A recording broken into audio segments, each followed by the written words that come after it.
11th class ਦੇ ਸਮੂਹ ਵਿਦਿਆਰਥੀਆਂ ਨੂੰ ਮੇਰੇ ਵੱਲੋਂ ਪਿਆਰ ਭਰੀ ਸਤਿ ਸ਼੍ਰੀ ਅਕਾਲ। Dear students, I am Sunil, your English teacher. We are doing question answer of chapter number 5, A President Speaks। ਤੇ ਪਿਆਰੇ ਬੱਚਿਓ, ਅੱਜ ਆਪਾਂ ਇਸ 'ਤੇ ਬਾਕੀ ਰਹਿੰਦੇ ਕੁਐਸਚਨ ਜਿਹੜੇ ਆ ਉਹ ਕਰਾਂਗੇ। ਤਾਂ ਉਸ ਦੇ ਵਿੱਚ ਬੇਟੇ ਜਿਹੜਾ ਕੁਐਸਚਨ ਹੈ ਜਿਹੜਾ ਕਿ ਰਾਈਟ ਇਨ ਬਰੀਫ ਦਾ idea conveyed in this lesson. ਤਾਂ ਸੰਖੇਪ ਦੇ ਵਿੱਚ ਆਪਾਂ ਇਸ ਪਾਠ ਦੇ ਵਿੱਚ ਜੋ ਆਈਡੀਆ ਦਿੱਤਾ ਗਿਆ ਹੈ, ਸਾਰ ਦਿੱਤਾ ਗਿਆ ਹੈ, ਉਸ ਨੂੰ ਆਪਾਂ लिखना है। The idea conveyed in this lesson is that we Indians are very strange people. ये पाठ में पेश किया गया एक विचार यही है कि असी भारती बहुत अजीब लोग हाँ। We are full of praise for everything that is foreign. असी वो हर चीज़ लिए प्रशंसा नाल भरे हुंदे हैं जिहड़ी विदेशी होवे। We are full of contempt for everything that is Indian. असी हर उस चीज़ लिए घृणा नाल भरे हुंदे हैं जिहड़ी भारती होवे। इन ए फॉरन कंट्री कहता किसी दूसरे देश के विच we behave like a law abiding citizen. असी कानून की पालना करने वाले व्यक्ति वर्गा विहार करते हाँ। But in our own country we hardly ever care for any law. पर असी अपने देश में मुश्किल नाल ही किसी कानून की परवाह करते हाँ। We say that the system is rotten. असी बुराइयां दे जिहड़ा की है वो सारिया बुराइयां लई सरकार नूं दोषी ठहराउंदे हैं। कहते हैं कि सिस्टम जिहड़ा गल सड़ चुका है। But we easily forget that we are also a part of the system.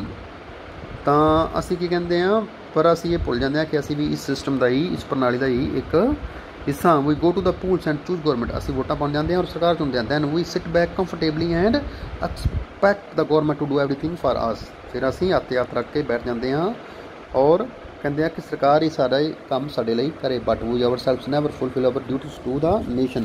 पर असी की है आप खुद राष्ट्र के प्रति अपने कर्तव्यों का जोड़ा की है कदे पूरा जोड़ा उन्होंने नहीं कर्तव्यों को पूरा नहीं करते। इस पार्ट के बेटे जोड़े शॉर्ट आंसर क्वेश्चन ने वो करते हैं आप। तो ऑब्जेक्टिव टाइप क्वेश्चन सब तो पहला क्वेश्चन है who wrote the chapter A president speaks. तो doctor APJ Abdul Kalam. How many visions does doctor Kalam have for India. तो किन्ने विजन जो सुपने देखता है बेटे 3 विजन ने 3 visions. Freedom, development and strength की है बेटे स्वतंत्रता, विकास अते ताकत। What is doctor Kalam third vision for India. India must stand up to the world की है संसार के सामने खड़ा होवे। When did India get its first vision of freedom in 1857 when the war of independence was started. 1857 के भारत ने अपना पहला सुपना वेखिया जो पहली आज़ादी लड़ाई शुरू हुई सी। Doctor Kalam got the opportunity to work with 3 great minds. तो किहड़े 3 जिहड़े ग्रेट माइंड्स के नाल उन्होंने काम करने का मौका मिला सी। Doctor Vikram Sarabhai, doctor Brahm Prakash and professor Satish Dhawan. तो बेटे बहुत तगड़े साइंटिस्ट ने जिन्होंने कि अपने रक्षा के खेत्र में बहुत अहम भूमिका निभाई है। डॉक्टर विक्रम साराभाई, डॉक्टर ब्रह्म प्रकाश और doctor Satish Dhawan. What has every dog owner in America and Japan to do.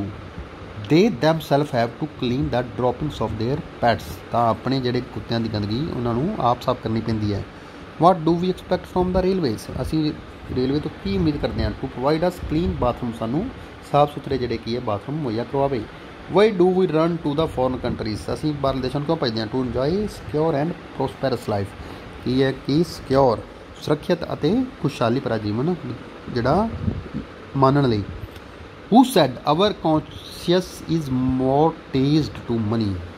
कौन कहता है doctor APJ Abdul Kalam. What does doctor Kalam say about self respect. तो सैल्फ रिस्पैक्ट बारे डॉक्टर कलाम कहता he say that self respect comes with self reliance. तो की है जोड़ा की है सैल्फ रिस्पैक्ट की आएगी सैल्फ रिलायंस आपदे आप से जोड़ा आपदे आप में विश्वास रखने वाला आएगी जोड़ा आत्म सम्मान।